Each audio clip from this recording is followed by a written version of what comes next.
Alright, so I'm getting ready to enjoy my midweek mow here, and I figured that this would be an excellent opportunity for me to illustrate why I think some of you are of the belief that when you mulch your clippings, it's actually contributing to thatch. So let's talk about some key concepts before we go any further.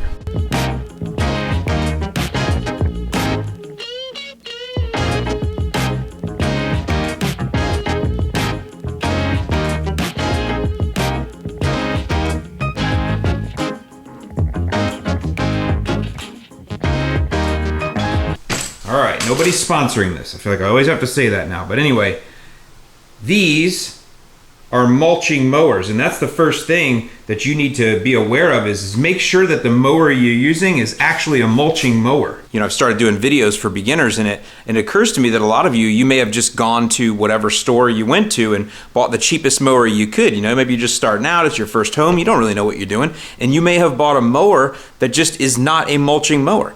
So how can you even tell if you have a mulching mower? And the first thing to do is just be logical and go to your mower and see if there are any clues. So for example, this mower here, see that? That talks about recycling, so that would definitely mean mulching clippings, right? As opposed to this, which is bagging. Additionally, your mower should have some sort of a mulch plug or a way to close off the bag option. So for example, on this mower, but you can see that this door here, it's so hard to do this in film. But you can see that this door here is blocking off the bagging feature. Now again, I can open that and close it. See that? Oh, crap.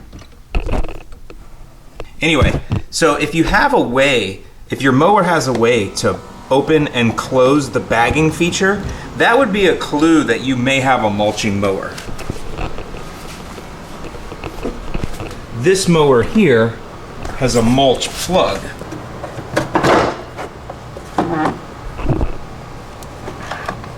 And so if you have something like that, a mulch plug, then you may have a mulching mower. Holy cow, that was awkward filming. I am way off my game here. Another clue that you have a mulching mower is the blade itself. So what I've got right here is a non-mulching blade, okay? Just very plain, see that? Now let me show you what a mulching blade looks like. See, so this is a mulching blade. You can see these extra kind of wings that kind of stick up here. These actually act like a secondary cutting surface. So when the clippings are up under here and going around, these will actually help to slice them up into smaller bits. Whereas the non-mulching blade here, you can see it doesn't have those wings on there. So you're not getting any extra cutting action from it. This design is actually designed to sweep the clippings out as quickly as possible for like a side discharge type action.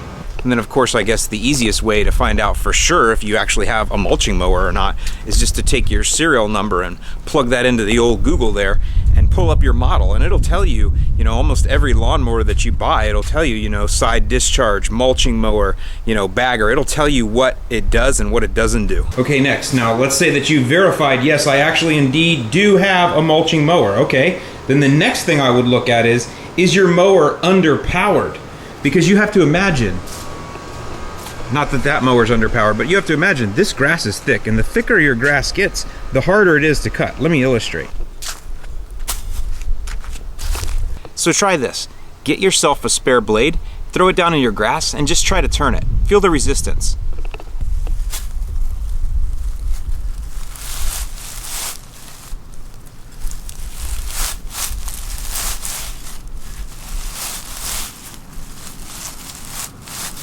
That takes quite a bit of effort, quite a bit of torque just to get through that. Now, I know that we're using machines here, but even machines can be overpowered, right? And so if your grass is super thick, maybe you add in a little bit of wetness in that, and you've got a lot that's got, you're gonna need a lot of force there, right? And if you don't have enough force, if you have an underpowered mower, instead of everything getting cut and the clippings staying up underneath the deck like they should and getting recut and re-hit, they're just gonna tear and rip and fall directly back down, causing those clumps. It also causes an uneven cut.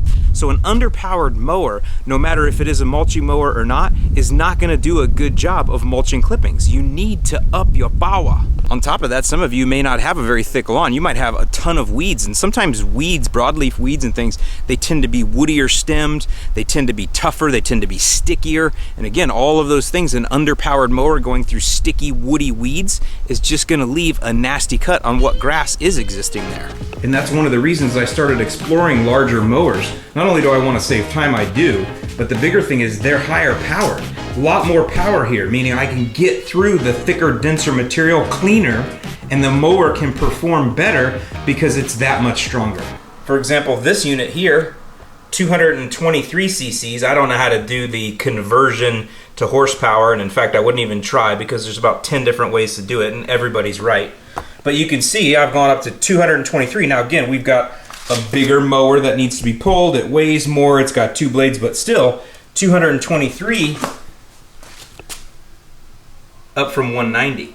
Now again, there's a lot of guys here on YouTube that are much more qualified to talk about horsepower, which they don't really list on mowers anymore, but cc's, torque, all that.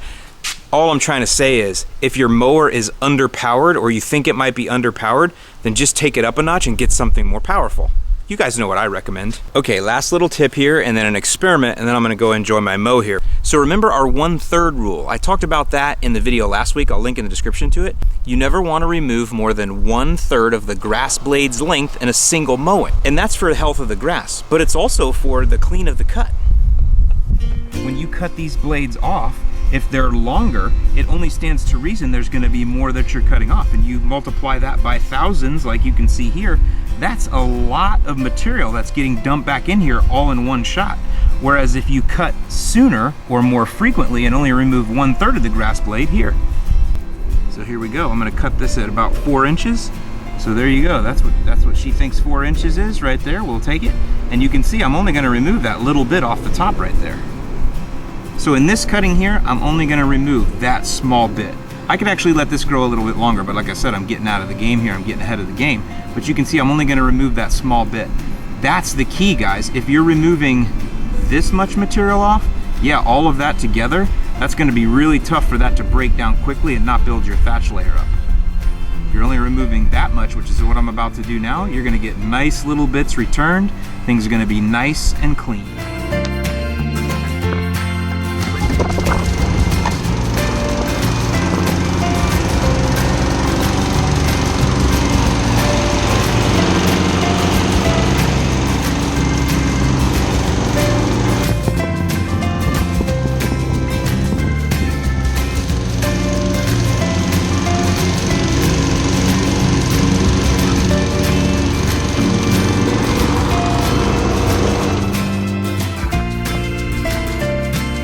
Okay, so we're gonna look at how much was taken off, but what we're gonna do though, we're gonna leave these clippings now. This is St. Augustine. This is fat grass, way fatter than what you guys up north deal with. So we're gonna leave these sitting here. It's 5 o'clock, 5:30 in the afternoon. The sun is still shining, but it's behind cloud cover, so that definitely simulates, you know, northern sun, which is not as dense as what we have here in the south, so that's a pretty good simulation. Let's just leave them there. Let's see what happens, because you're right, as this looks here, this could contribute to thatch. Of course, look, there's not that much, right? Look at it, it's not that much, and it's pretty well spread out. The other thing is though, this does simulate the pattern that the clippings drop in. See that pattern? See how that's all spread out like that? That's really what's happening here. And look, find them. There they are, see them flying out? You can see the clippings flying out there. See that? Doesn't look like any clumping to me though. You know what I'm saying? What are those at? 6 on average, and I cut at 4.25, so that means I took off 1.75 inches. Let's go see if that's what the clippings look like.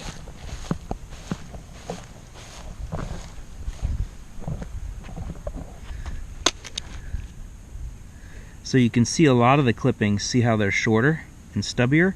That's because they've been recut. See that? Look at all these.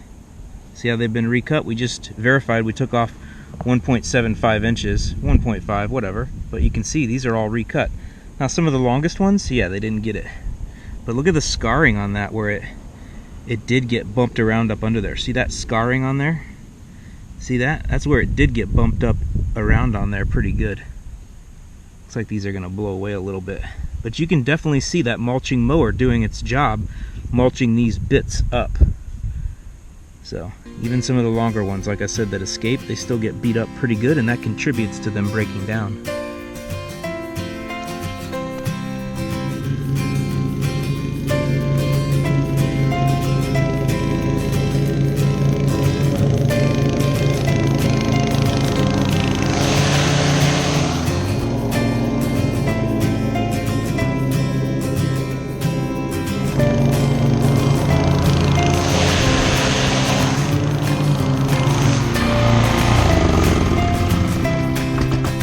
Something else I just thought about here is, you know, if you're pushing the mower, this is a self-propelled mower, right? So I can control the speed, but it stays pretty consistent.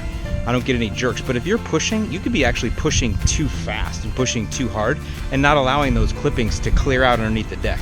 So think about that too when you're considering mulching.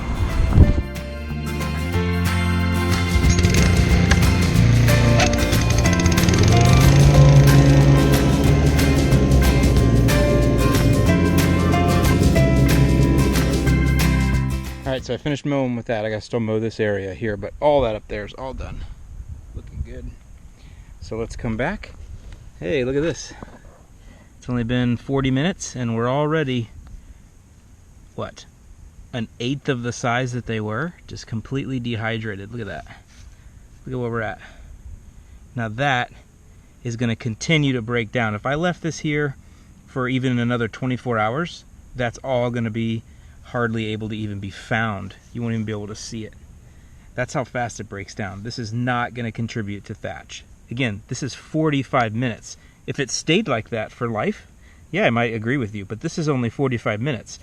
I mean, I could let this sit out here for another couple hours.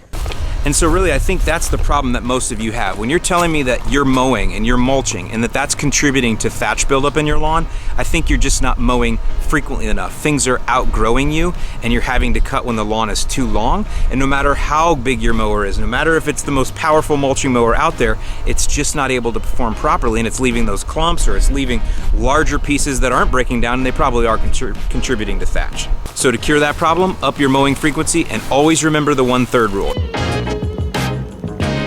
Alright guys, that's going to do it for this one. Sorry about the abrupt ending, but I've got to get another video going, because as soon as I upload this one, I'm going to take a ride over to the local Home Depot and get myself set up with my Monday Mulorganite. That's right, I don't even need it, but I'm putting an app down. Gives me an excuse to make another video for you guys on how to fertilize the lawn.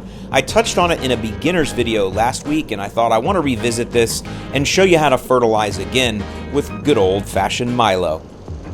With that, I hope you enjoy the rest of this long weekend, smoke good cigars, drink good beer, and above all, enjoy the mow. I'm Alan Hain, the Lawn Care Nut. Thanks for watching, and I'll see you in the lawn.